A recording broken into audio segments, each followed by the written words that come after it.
The candles on Nia Hayes' birthday cake were still burning when Officer Ryan Mercer seized her father by the collar and dragged him away from the table. Malcolm Hayes struck a chair, caught himself, and raised both hands before the officer could claim he had resisted. His wife Lena stood so quickly that her water glass overturned. "He never touched me," the waiter said. "I didn't call the police." Sir ignored him. He drove Malcolm against a stone column and pulled one wrist behind his back. "Blackmail threatening staff," Mercer announced into his radio. "Possible armed suspect." The cuff closed over Malcolm's wrist.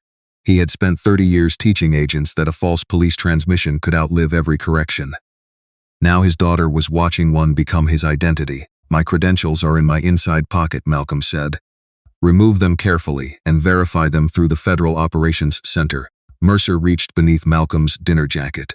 He found the leather credential case first, opened it, and stared at the gold badge beside the words Director, Federal Bureau of Investigation.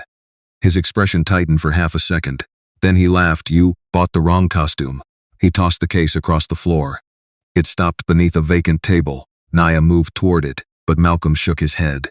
He wanted her behind her mother, away from Mercer's reach. He also needed the sealed inquiry surrounding Bellweather Precinct protected until the federal search team moved at dawn. Public struggle could alert the officers under investigation. "Dad, tell him," Nia whispered. "Stay with your mother." Mercer searched the other side of Malcolm's coat and removed a thick evidence envelope marked with a controlled serial number. The flap had not been opened, but one corner had split when Malcolm hit the chair. Through the tear, the edge of a surveillance photograph showed Mercer entering a warehouse on Calder Street. An address tied to guns that had vanished from police custody. Mercer went still. The waiter stepped closer. "Officer S, I'm telling you there was no assault." "That man was eating dinner with his family." "Back up," Mercer snapped. He looked toward the second patrol officer near the entrance. "Body cameras off. This is now a credential fraud investigation." The second officer hesitated. A green light still blinked on her camera. "Policy says we keep them running during a detention." "That's an order." Malcolm heard the tone as Mercer disabled his camera. It would leave an audit entry but no recording of what happened next. Mercer bent close. "Who gave you these pictures?" Malcolm looked at the envelope, then at Mercer. The arrest had stopped being a racist officer protecting his pride. Mercer recognized the warehouse because he had something to lose. "Seal that envelope as property," Malcolm said loudly. "Do not break the chain of custody." Mercer tightened the second cuff until pain ran into Malcolm's right shoulder. He marched him through the dining room while Lena demanded a supervisor and Nia filmed with trembling hands. At the door, Mercer snatched Nia's phone, dropped it into a water pitcher, and pushed Malcolm into the rear of his cruiser. During the ride, Mercer reported a violent federal impersonator. Malcolm stayed silent. His credential case remained beneath the restaurant table, where the waiter could preserve it, and its transmitter had reported an unauthorized separation. When the cruiser turned onto Bellweather Avenue, Mercer slowed. Black federal vehicles blocked both ends of the street. Agents in protective vests were closing the precinct gates, while uniformed officers watched from behind the glass. A loudspeaker ordered everyone inside to remain where they were until a sealed federal warrant could be served. Mercer stared at the evidence envelope on the passenger seat. Then the precinct's evidence room alarm began to scream. Mercer accelerated toward the precinct's rear entrance before the federal vehicles finished closing the intersection. A uniformed sergeant inside the gate recognized his cruiser and lifted the barrier just long enough for him to slip through. The steel arm dropped behind them, separating the vehicle from two agents running across the street. Malcolm watched them disappear as the cruiser descended into the enclosed booking bay. He could still hear the evidence room alarm through the concrete walls. It stopped after several seconds, not because the problem had been resolved, he suspected, but because someone with supervisory access had silenced it. Mercer removed the envelope from the passenger seat before opening Malcolm's door. "Leave it where the cameras can see it," Malcolm said. "The cameras are for police business. You made it police business when you seized it." Mercer pulled him out by his injured arm. Pain crossed Malcolm's shoulder and tightened his jaw, but he forced himself to study the bay. 2 fixed cameras, a property counter, and a wall reader where every officer entering the evidence corridor had to scan a badge. Years earlier, as a young agent investigating stolen narcotics, Malcolm had learned that corrupt officers feared boring records more than dramatic witnesses. A witness could be frightened. A timestamp had to be explained. He had built his career on finding the quiet trace people forgot they left behind. That discipline had taken him from a cramped apartment shared with Lena during medical school to leadership of the bureau. It had also cost him dinners, holidays, and promises to Nia that work repeatedly broke. That evening was supposed to be different. Nia had asked for no speeches, no assistance at the table, and one entire meal without Malcolm checking a secure phone. He had agreed even after a courier delivered the final Calder Street surveillance packet shortly before dinner. The safer choice was to return it to the field office. Instead, believing he could protect both his family's evening and the sealed operation, he carried it inside his coat. Now Mercer possessed it. Nia's phone was submerged in a pitcher, and Lena did not know whether Malcolm's silence had protected them or placed them in greater danger. The booking bay door opened. Lieutenant Thomas Vale entered with gray hair, captain's bars, and the controlled expression of a man accustomed to being obeyed. He looked first at the envelope, then at Malcolm. Vale asked, "Armed, combative, carrying for officers," Mercer said. Malcolm noticed how easily the description arrived. The restaurant waiter denied there was any assault.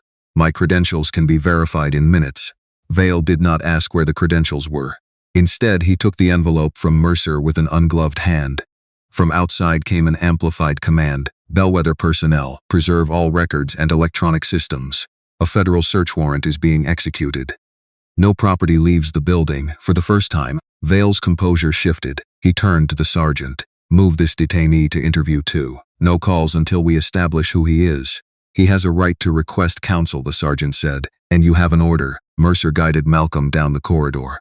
Interview 2 had no window facing the street, only a steel table and a camera dome in one corner. Before the door closed, Malcolm saw Vale carry the envelope toward the evidence corridor without scanning it at the property counter.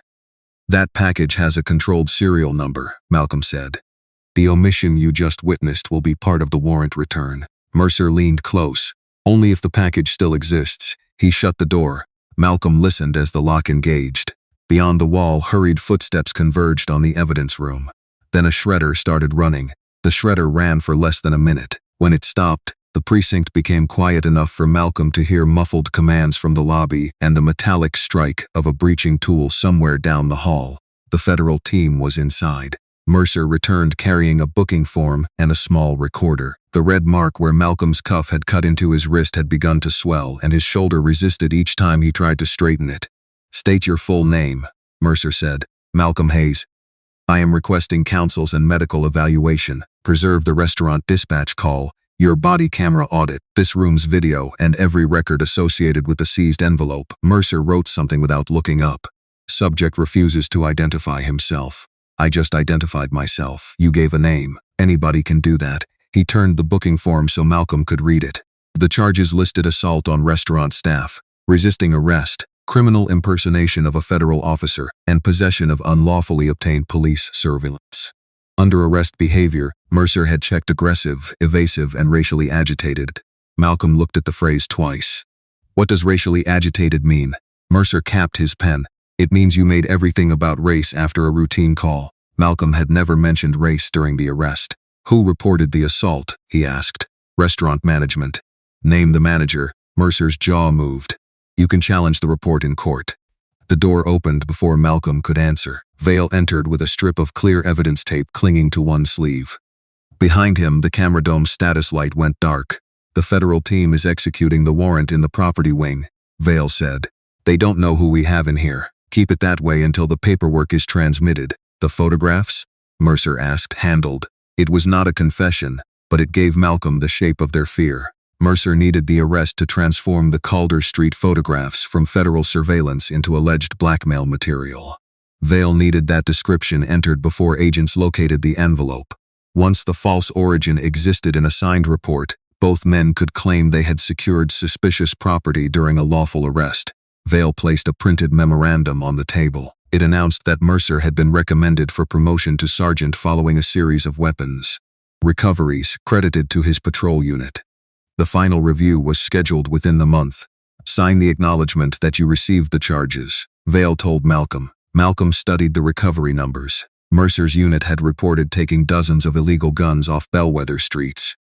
The Calder investigation had begun because several weapons listed as destroyed later appeared in crimes across state lines. If the warehouse photographs survived, Mercer could lose more than a promotion. He could become the link between the property room and the trafficking route. I won't sign a false account. Vale nodded as if he had expected that answer. Document refusal. Add obstruction. Mercer reached for Malcolm's injured wrist to force a fingerprint onto the form. Malcolm pulled back on instinct, and the movement sent the chair legs scraping across the floor.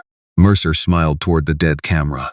There's the resistance. He drove Malcolm's hand flat against the table. Pain tore through Malcolm's shoulder, and his knees struck the concrete. Vale watched without intervening. In the corridor, someone shouted, "Federal agents." Step away from the evidence room door. Vale immediately released Malcolm's arm and straightened his uniform. Move him to temporary holding. No medical staff until the building is secure. As Mercer pulled Malcolm upright, a woman's voice sounded over the precinct intercom. "This is Deputy Director Dana Cho of the FBI. All Bellweather personnel are ordered to preserve detainee records, body camera data, and communications. We are searching for controlled packet C-17. Any officer possessing that packet must surrender it now." Mercer's grip weakened for a fraction of a second. Vale pushed the booking form into his hands. "Transmit it." Mercer left Malcolm against the wall and entered the report into the precinct system. The printer beside the desk produced a property receipt bearing Malcolm's misspelled name. No federal credentials and one item seized. Photographs used to threaten a police officer. Then the system stamped Mercer's accusation as filed 3 minutes before the federal team entered the evidence room. The timestamp gave Mercer exactly what he wanted, an official story that existed before anyone with authority could challenge it. He took Malcolm through a service corridor while federal agents searched the opposite wing. The precinct's intercom repeated the preservation order, but Vale had disabled the cameras around interview 2 and entered Malcolm under the misspelled name Malcolm Hayes. To anyone reviewing the live detainee list, the FBI director was not in the building. Temporary holding contained a steel bench and a drain. Mercer fastened Malcolm's left wrist to a wall ring, forcing his injured right shoulder into an unnatural angle whenever he tried to sit. "Medical evaluation," Malcolm said again. "You assaulted a waiter and fought an officer. You can wait." Your own partner heard the waiter deny it. Mercer's face hardened. She heard a confused employee changing his story after you intimidated him. He left the cell. Through the narrow window, Malcolm saw him hand the arrest report to the young officer from the restaurant. Her nameplate read Ortiz. Her body camera was still attached to her uniform, but the green status light had disappeared. "Sign the supplemental," Mercer told her. Officer Mara Ortiz read the page. "This says he swung at you. His chair moved. I perceived an attack. You pulled him out of it." Vale approached before she could say more. "Officer Ortiz, this department is in the middle of a federal search because somebody manufactured allegations against good cops. Tonight you either document what your senior officer observed, or you explain to professional standards why you undermined a felony arrest." Ortiz looked toward the cell window. Malcolm did not signal to her. Asking a junior officer to gamble her career for him would repeat the mistake he had made at the restaurant. Believing another person should absorb the danger while he protected the investigation through silence. She signed only the line confirming her presence, then wrote, "Independent narrative, to follow." Vale tore the page from her hands. "Turn over your camera." Ortiz unclipped it slowly. "It uploaded when we entered the bay. Not if the docking server is part of the outage." Malcolm heard the calculation beneath Vale's answer.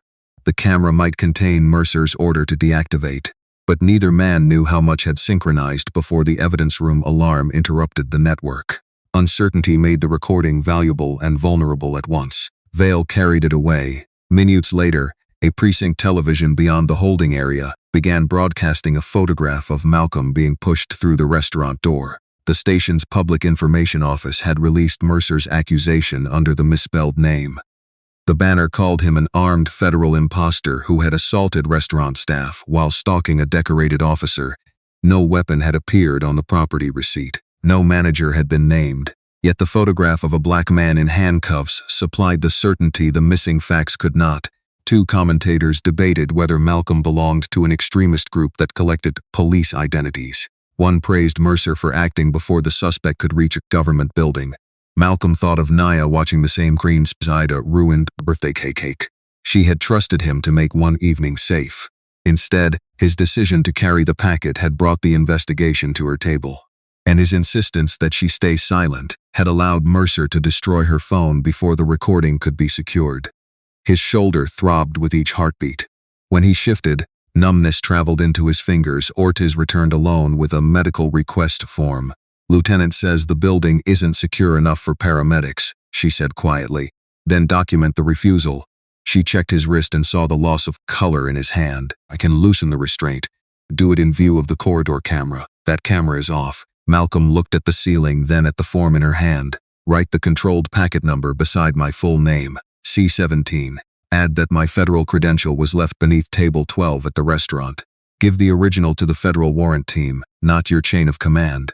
Ortiz hesitated. "If you are who you say you are, why didn't you tell us before he cuffed you?" "I did." He chose not to believe it. She loosened the restraint enough to restore circulation, but footsteps approached before she could release him. Ortiz folded the form and slid it inside her vest. Mercer entered carrying a transport chain. "City Council wants him moved before the federal team expands the warrant," he said. Ortiz stepped between him and the bench. "He needs a hospital." Mercer held up the fabricated report. "He needs county intake." Malcolm understood the next move. Once transferred under a false name, he could disappear into the ordinary delays of local detention, while Vale argued that the missing packet was never inside the precinct. Mercer reached for his injured arm. Malcolm planted both feet beneath him and refused to stand. Mercer pulled once on the transport chain. Malcolm remained seated. "Stand up." "Not until a medic examines my shoulder and a federal officer witnesses the transfer." Mercer wrapped the chain around his fist. Ortiz stepped closer to the cell door. "His fingers are numb," she said. "If you move him like that, documenting it as a medical override, you're documenting what I tell you to document." Mercer reached beneath Malcolm's injured arm. Malcolm leaned forward to protect the joint, and Mercer used the movement to drag him from the bench. A sharp pop came from the shoulder. Malcolm's vision narrowed, and his legs nearly folded beneath him. Ortiz shoved Mercer's hand away. "Stop." The word carried into the corridor. Two federal agents appeared at the holding entrance with Deputy Director Dana Cho behind them. Ortiz had passed her medical form to an evidence technician searching the communications room, and the controlled packet number had brought it directly to Dana. "Step away from the detainee," Dana said. Mercer held up his report. "Local felony arrest. Your warrant doesn't authorize interference with custody. It authorizes seizure of packet C-17 and records identifying anyone who possessed it." Dana looked at Malcolm's swollen hand, then at Ortiz. "Remove the restraints for medical treatment." Vale arrived with a city attorney on speakerphone. He insisted that federal agents could observe but not take control of a suspect charged under state law. Dana did not argue. She ordered paramedics through the secured entrance and asked Ortiz to state where Malcolm had been found. "Temporary holding listed under Malcolm Hayes," Ortiz said.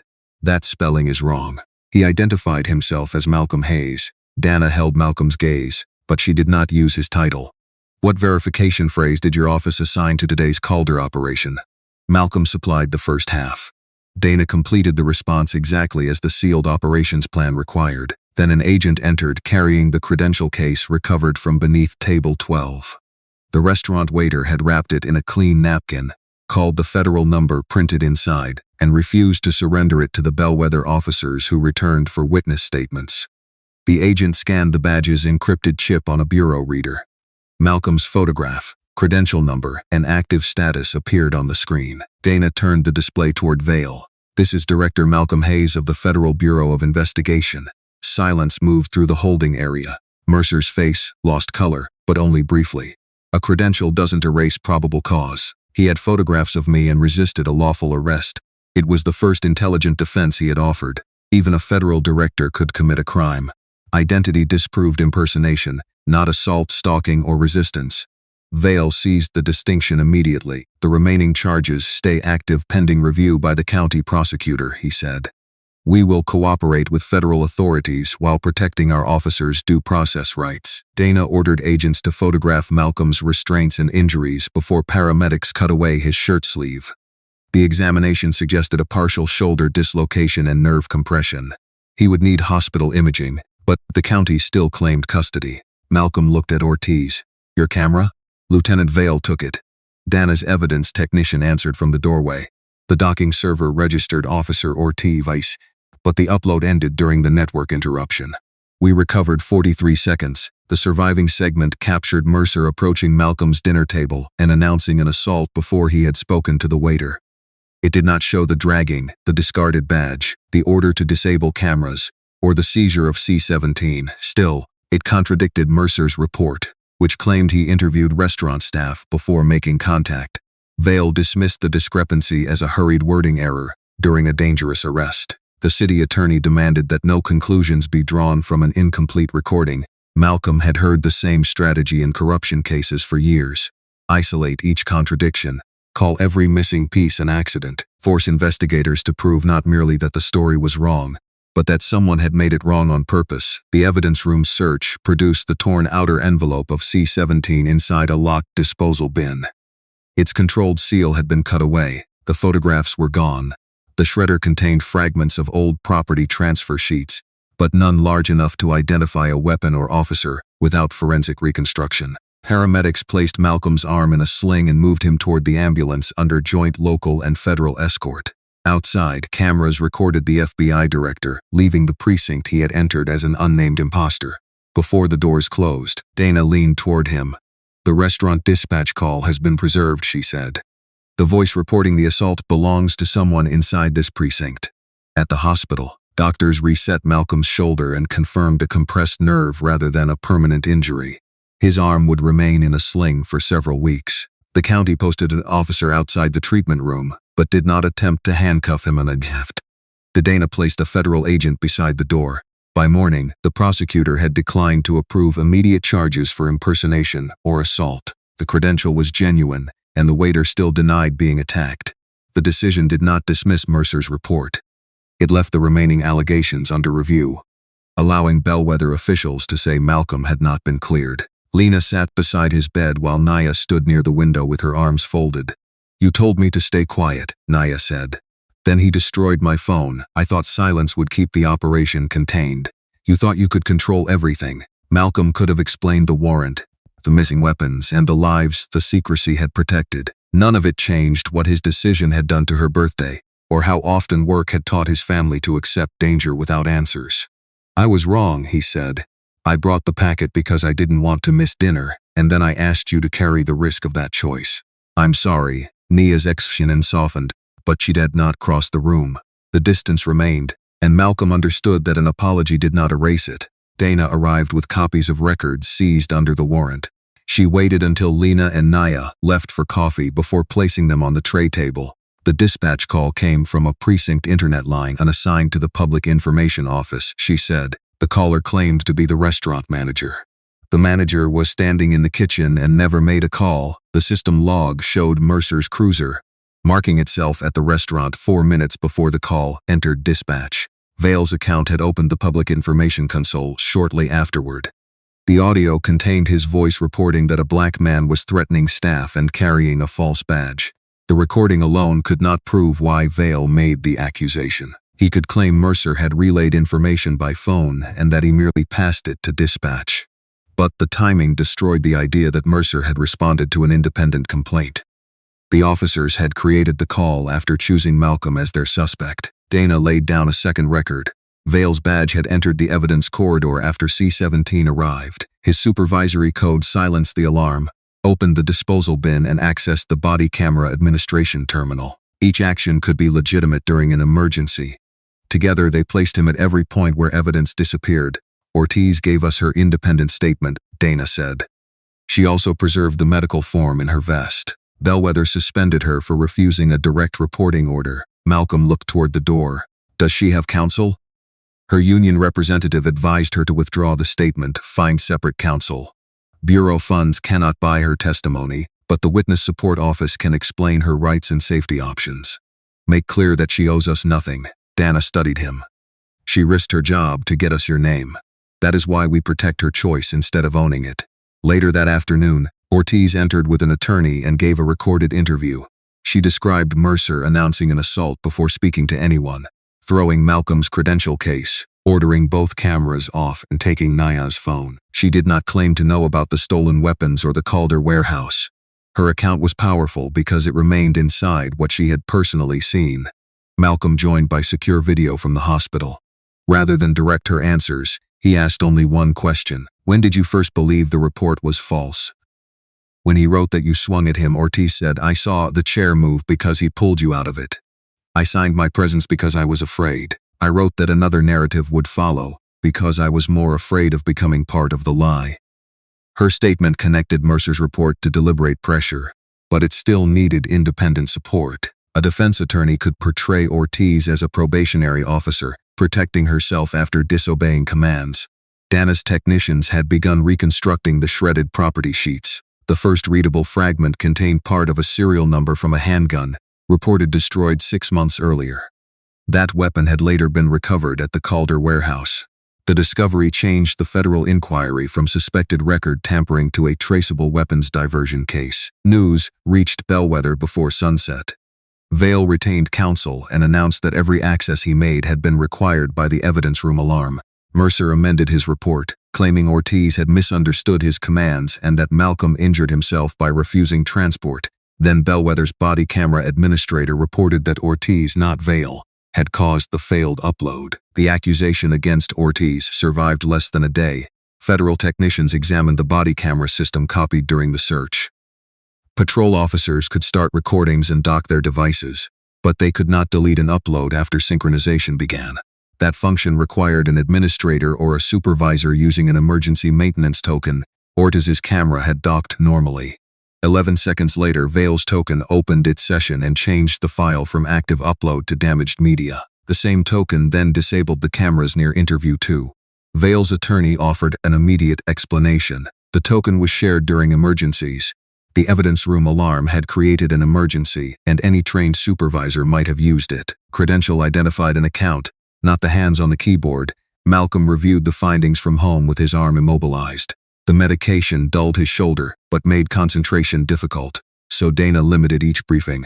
For once, he did not argue. He let Lena set the time, took the prescribed breaks, and kept the case files away from the dinner table. Nia still spoke to him carefully. She had received a replacement phone, but the device Mercer destroyed remained sealed in federal evidence. Malcolm did not ask investigators to rush its examination. He had already treated his daughter's experience like an extension of his case once. If they recover anything, I want to decide whether my private messages are used, she told him. You will, he said. The case does not own you. That answer did not restore everything between them. But Nia sat beside him during breakfast the next morning. The investigation widened as technicians reconstructed more of the shredded property sheets. 17 firearm serial numbers could be read. Every weapon had entered Bellweather custody through a recovery credited to Mercer's unit. Vale had approved each destruction certificate. 14 later appeared in federal seizures across 3 states. The remaining 3 were recovered from Calder Street. The pattern repeated with mechanical precision. Mercer reported a street recovery. The property room logged the gun. Vale approved transfer to a destruction contractor. Within days, the gun's barcode disappeared from active inventory. On several of those dates, either a property room camera or a patrol body camera registered damaged media under Vale's maintenance token. The system had failed long before Malcolm entered the restaurant. Bellweather rewarded units for weapons recovered, but required only 1 supervisor to confirm destruction after a contractor collected them. Auditors compared digital totals to signed certificates rather than inspecting the contractor's containers. Vale controlled the signatures, the maintenance token, and the officers whose statistics made the department look successful. Not every employee had joined the scheme. Property clerks had accepted authorized forms. Patrol officers had celebrated removals they believed were real. The body camera administrator had repeated Vale's explanation because supervisors were permitted to diagnose upload failures before formal review. Bias had allowed Mercer to treat Malcolm as a criminal on site. Weak controls and prior obedience had given him a system capable of protecting the lie. The original Calder surveillance remained secure on a federal server. It showed Mercer visiting the warehouse repeatedly, sometimes after midnight while driving his personal truck. In 2 sequences, he carried locked cases shaped like police transport boxes, yet the camera angle never revealed their contents. Mercer claimed he had worked confidential weapons leads at the warehouse and could not discuss them publicly. Bellweather produced no authorized operation file, but his attorney argued that missing paperwork proved administrative disorder, not trafficking. Vale claimed his approvals relied on contractor documents that appeared valid. The evidence now established access, opportunity, a false arrest, missing property, and coordinated suppression. It still did not prove who physically placed a particular Bellweather gun inside Calder Street, or that Mercer and Vale knew the destruction certificates were false when they signed them. Without that final connection, prosecutors could pursue obstruction related to Malcolm's arrest more easily than the larger weapons conspiracy. Mercer might lose his job yet portray the warehouse visits as unauthorized police work. Vale might blame a contractor and a shared password. Malcolm refused to let the investigation become a search for a dramatic confession. Their defense depends on separating every record, he told Dana during a secret conference. So we test the records as one timeline. Pick one recovered gun, follow it from Mercer's hands through Vale's approval to Calder Street. If one chain closes, the pattern explains the rest. Dana selected the handgun whose serial number had first emerged from the shredder.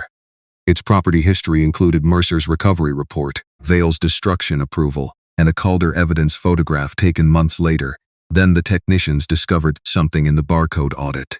The handgun had supposedly left Bellweather with a contractor on a Tuesday, but its evidence tag was scanned inside the precinct again 2 nights later. Using Mercer's portable reader, that reader could record a barcode only within a few feet of the physical tag.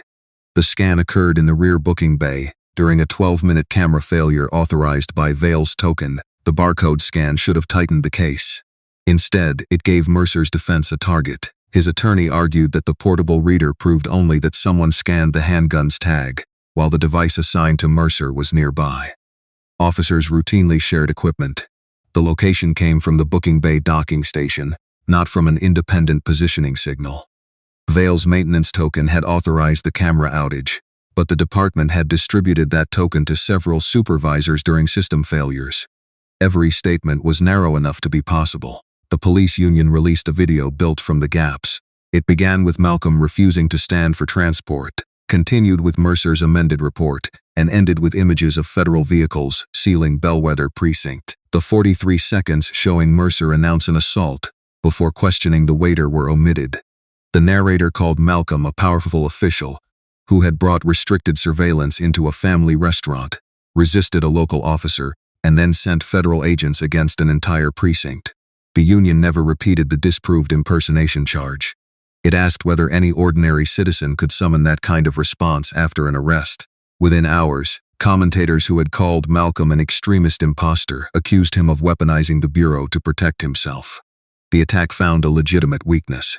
Malcolm had carried C-17 outside a secure facility for personal convenience. Although the packet remained sealed until Mercer damaged it, Bureau policy required direct transport or locked storage. The Inspector General opened a review and recommended that Malcolm be recused from every operational decision involving Bellweather. Dana delivered the order at his home. It does not question the arrest evidence, she said. It addresses your conflict as both victim and director. It should. She looked surprised. If I fight recusal, they will make my authority the case, Malcolm said. Transfer command to the public corruption section and preserve your work under their approval. Mercer will call it an admission. He can call it whatever he wants. We need a process that survives me. Stepping aside cost him access to daily briefings and the ability to protect Ortiz from departmental retaliation. Bellweather converted her suspension into termination for insubordination and false reporting. Her attorney appealed, but the union announced it would not fund the grievance because she had cooperated with federal investigators through outside counsel. Reorders gathered outside the Hayes home. Nia found edited clips of her father's arrest beneath posts calling him corrupt, violent, or too weak to lead. Other posts celebrated the officer who had dragged him from dinner. Lena took Nia to stay with relatives. After someone published the restaurant reservation and their home address, Malcolm remained behind with an empty dining table and physical therapy exercises he could barely complete. The investigation he had tried to keep away from his family had entered every room in the house. A week later, the Bellweather City Council scheduled a public oversight hearing. The police union had demanded an inquiry into the federal search, arguing that innocent officers were being punished without charges. Vale and Mercer agreed to testify. Their attorneys expected Malcolm either to stay silent and appear evasive or to speak as FBI director and reinforce the claim that he had personalized federal power. Malcolm chose a third position. He notified the council that he would testify only about the restaurant arrest, his treatment inside the precinct, and the decisions he personally made. He would not discuss grand jury matters or direct the presentation of evidence. Before the hearing, Mercer adapted his defense again. He admitted entering Calder Street, but claimed he had been cultivating a confidential source in an unauthorized attempt to recover trafficked weapons. He said the cases visible on surveillance contained training equipment used to gain the source's trust. The misconduct, his attorney conceded, was a failure to complete paperwork, not gun trafficking. Vale produced destruction certificates from the city's contractor and an affidavit explaining the barcode anomaly. According to the contractor, the handgun's tag had been returned to Bellweather after a clerical error, making its later scan inside the booking bay entirely innocent. Vale argued that he had approved documents that appeared genuine and used the maintenance token only to protect corrupted evidence systems during emergencies. The affidavit supplied a coherent alternative for the missing link. No surviving camera showed the gun itself in Mercer's hands. The reader could not identify its operator. The warehouse video could not reveal what the cases contained. The shredded sheet connected the serial number to Calder Street, but not the moment it left police control. Then the union attacked Ortiz. It described her as an inexperienced officer who had ignored commands, mishandled her camera, and changed her story after learning Malcolm's identity. Her dismissal was presented as ordinary discipline rather than retaliation. Malcolm watched from counsel's office without access to the investigative file. He could no longer order a search, interview, or forensic test. For the first time in his career, the strength of a case involving him depended on whether other people chose to continue without his authority. Nia called that evening from her relative's house. "Are you going to the hearing?" she asked. "Only if you and your mother want me to." There was a pause.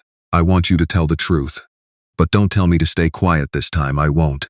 The next morning, the council chamber filled before the doors opened. Mercer entered in uniform beside union attorneys. Vale arrived carrying the contractor affidavit. Ortiz sat alone behind her lawyer. Malcolm took a seat at the witness table wearing his sling, not his badge. Malcolm began by admitting the fact Mercer's attorneys expected him to hide. "I violated Bureau Transport policy when I carried C-17 into the restaurant," he told the council. "That decision is under Inspector General review. It did not authorize Officer Mercer to invent an assault, destroy my daughter's phone, or conceal evidence. My title does not make that conduct wrong. It would have been wrong if I were anyone else." Mercer testified next. He described Malcolm as physically resistant and said the surveillance photographs made him fear that someone was targeting his family. He repeated that he had visited Calder Street while pursuing an unofficial source and blamed the arrest report's errors on confusion. The council's attorney played the dispatch call. Vale's recorded voice identified himself as the restaurant manager and reported a threatening black man with a false federal badge. The precinct log showed Mercer already at the restaurant. The actual manager testified that he had never contacted police. The waiter again denied reporting an assault or being touched by Malcolm. Mercer answered that he had relayed their fears to Vale before the call. No recording supported that explanation, but its absence did not make it impossible. Ortiz then described the arrest and the pressure to sign Mercer's report. A union attorney accused her of changing her account after discovering Malcolm's identity. Malcolm asked the council to display the medical request form she had written inside the precinct. Beside C-17 and his correctly spelled name, Ortiz had written, "Independent narrative to follow." The same phrase she placed on Mercer's supplemental report before Dana reached the holding area. "She committed to a separate account while I was still listed as an imposter," Malcolm said. "My verified identity could not have caused a decision she had already documented." The surviving body camera segment supported her. Mercer announced an assault before speaking to the waiter. The device audit showed Ortiz docked the camera normally. Vale's token interrupted the upload and disabled 2 nearby cameras. Vale maintained that another supervisor could have used the shared credential. Then his attorney submitted the contractor affidavit as proof of innocent disorder.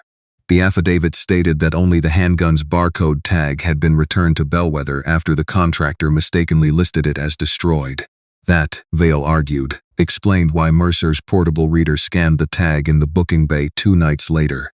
Malcolm read the sentence again. Years of property investigations had taught him that small lies often failed at the point where they tried to explain too much. He asked to see the Bellweather intake photograph and the cleared Calder photograph already entered into the council record. The images appeared side by side at Bellweather.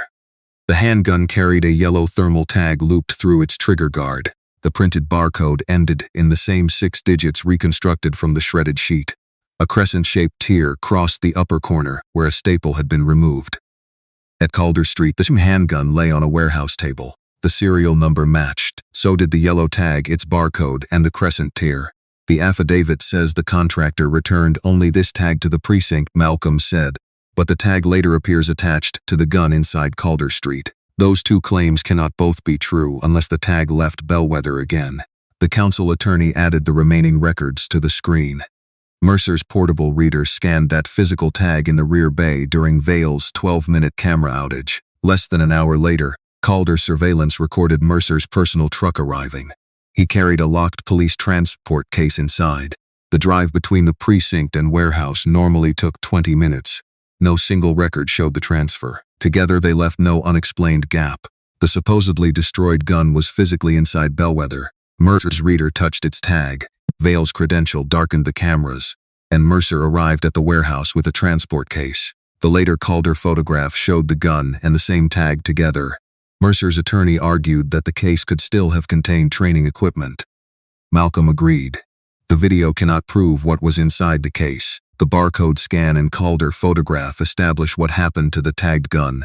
The dispatch call, arrest report, and deleted camera session establish what happened when Officer Mercer recognized evidence of that route in my coat. Vale attempted to blame the contractor. The council attorney asked why Vale had silenced the evidence alarm, opened the disposal bin containing C-17's envelope, and accessed Ortiz's camera during the federal search. He answered that each action protected the precinct. Then why, the attorney asked, did your public information account create a false restaurant complaint before any independent witness contacted police? Vale requested a break to consult counsel. The council did not determine criminal guilt. It voted to refer the hearing record to state certification authorities and directed the city manager to suspend Vale and Mercer without access to department systems pending formal proceedings. Their weapons and credentials were collected outside the chamber under supervision, not before a cheering crowd. Federal prosecutors issued a brief statement that the evidence would be presented to a grand jury. Ortiz's termination appeal was reopened by an outside hearing officer. As Malcolm left the witness table, Nia met him in the aisle. She did not look toward the cameras. You told them you were wrong, she said. I was. She took the hand on his uninjured side. Behind them, investigators sealed the contractor affidavit beside the records that had disproved it. 6 weeks after the council hearing, a federal grand jury indicted Mercer and Vale for conspiring to divert seized firearms, obstructing the Bellweather search, falsifying records, and violating Malcolm's civil rights. The contractor manager who supplied the false destruction certificates was charged separately with records fraud and conspiracy. The indictments did not prove guilt. Both officers entered not guilty pleas, and their attorneys challenged the searches, the reconstructed documents, and the use of municipal system logs. A federal judge held several evidentiary hearings before ruling that the warrant had lawfully covered the property records, camera system, and communications used to conceal C-17. The county prosecutor formally declined every charge Mercer had filed against Malcolm. Bellweather corrected the arrest record, removed the false designation of armed federal imposter, and issued a public statement acknowledging that no restaurant employee had reported an assault. Malcolm's own review continued. The Inspector General found that carrying C-17 into the restaurant violated transport policy, even though he had not exposed it voluntarily. He received a formal reprimand and completed a security review before resuming full authority over matters unrelated to Bellweather. The Public Corruption Section retained control of the case through its conclusion. Accepting the reprimand changed how Malcolm led. He stopped treating personal endurance as proof of responsibility. He delegated when injury or conflict demanded it, required senior officials to record exceptions to evidence policy, and created a rule allowing family members affected by an investigation to receive independent privacy counsel, rather than being treated as extensions of an employee. Nia exercised that choice. Technicians recovered part of the recording from her damaged phone, including Mercer taking it from her hand, but most of the device contained private messages unrelated to the case. She authorized investigators to use only the relevant segment. The rest remained sealed and was later returned to her. Malcolm's shoulder improved through months of physical therapy. Sensation returned to his hand, though cold mornings left stiffness in the joint. Lena attended several sessions until he stopped pretending exercises did not hurt. Nia joined him once, laughed at his resistance band, and made him finish every repetition. Ortiz's appeal took 4 months. An outside hearing officer found that she had followed medical policy, preserved evidence, and refused to sign statements she believed were false. Bellweather reinstated her with back pay and removed the insubordination finding. She returned only long enough to transfer into the state certification division, where her work focused on body camera compliance and retaliation complaints. The waiter received no medal and asked for none. His refusal to surrender Malcolm's credential to officers from the same precinct had preserved its chain of custody. At Malcolm's request, the Bureau sent him a letter stating precisely what he had done. Without exaggeration, 11 months after the indictments, Mercer went to trial. Prosecutors did not ask jurors to trust one witness or one miraculous recording. They presented the dispatch call, Ortiz partial camera file, the maintenance token audit, the reconstructed property sheets, the portable reader scan, and the matched Bellweather and Calder photographs. Mercer's attorney argued that each item allowed an innocent explanation. The jury agreed that some did when viewed alone. The timeline defeated those explanations when considered together. Mercer was convicted of the firearms conspiracy, obstruction, record falsification, and willful deprivation of rights. He received an 8-year federal sentence after the judge considered both the trafficking scheme and Malcolm's injury. Vail pleaded guilty before his trial to conspiracy and obstruction. His agreement required him to admit that he created the false restaurant call, interrupted Ortiz's camera upload, and helped remove C-17 after recognizing the Calder evidence. He was sentenced to 5 years in federal prison. His admission corroborated the records but did not replace them. The contractor manager also pleaded guilty and received a shorter custodial sentence followed by supervised release. The 17 traced firearms remained federal exhibits until the appeals ended, then were transferred for lawful destruction under court supervision. Mercer and Vail lost their state certifications after separate administrative proceedings. Malcolm filed a civil claim against Bellweather for the false arrest, injury, and public defamation.